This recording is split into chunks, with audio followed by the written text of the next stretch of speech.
There's something to be said about the enduring legacy of Gunsmoke, the western that became an institution on both radio and television, and a big part of that includes the late actor, Burt Reynolds. Created by director Norman Macdonnell and writer John Meston, the radio series ran from 1952 to 1961 and the Gunsmoke show ran for 20 years on CBS, from 1955 to 1975.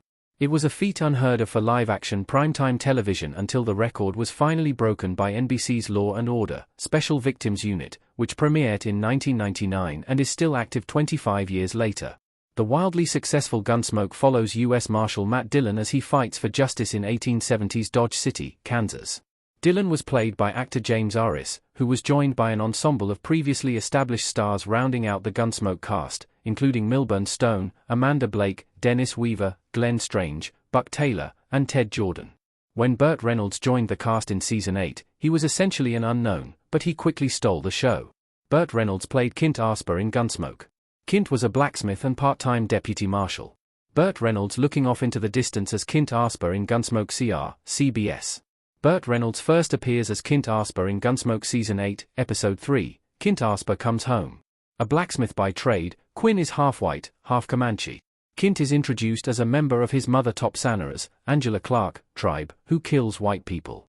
However, upon meeting Matt Dillon, Kint eventually befriends him after it's revealed the blacksmith is trying to avenge his father's death. Matt helps Kint integrate into white society, and eventually, Kint becomes a part-time deputy marshal. Reynolds casting an entire Gunsmoke storyline would likely never happen today. While Reynolds claimed he had Cherokee roots, nothing was ever verified, with many suspecting him of bluffing, via The Independent. Whitewashing was certainly common in Hollywood during Gunsmoke's run, and is still practiced today, though series like Reservation Dogs are helping to cast actual indigenous actors in indigenous roles. And despite the whitewashing, Reynolds still shone in the role of Kint Asper, appearing in 50 episodes before departing in Gunsmoke Season 10. Reynolds' co-star James Arris had nothing but good things to say about him, saying that he was great to work with and that they became wonderful friends after Reynolds' departure. However, the Matt Dillon actor could see that Reynolds wasn't able to reach his full acting potential in Gunsmoke, telling the Television Academy Reynolds left Gunsmoke because his movie career was taking off. His co-star Milburn Stone encouraged Reynolds to leave the show. James Harness wasn't the only Gunsmoke actor who felt the show was holding Reynolds back. During a Gunsmoke summer hiatus, Reynolds had shot a movie, and upon returning to the show, was confronted by his co-star, Milburn Stone, who played Doc Adams.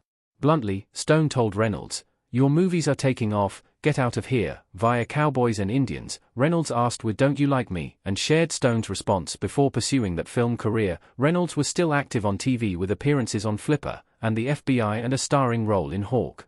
He scored memorable film roles in Navajo Joe, 1966, and a slew of releases in 1969 including 100 Rifles, Sam Whiskey, Impasse, and Shark. But Reynolds' light shone even brighter the following decade with Deliverance, 1972, The Longest Yard, 1974, Silent Movie, 1976, and of course, Smokey and the Bandit, 1977. Reynolds also saw success in the 1980s, particularly with the iconic The Cannonball Run, 1981.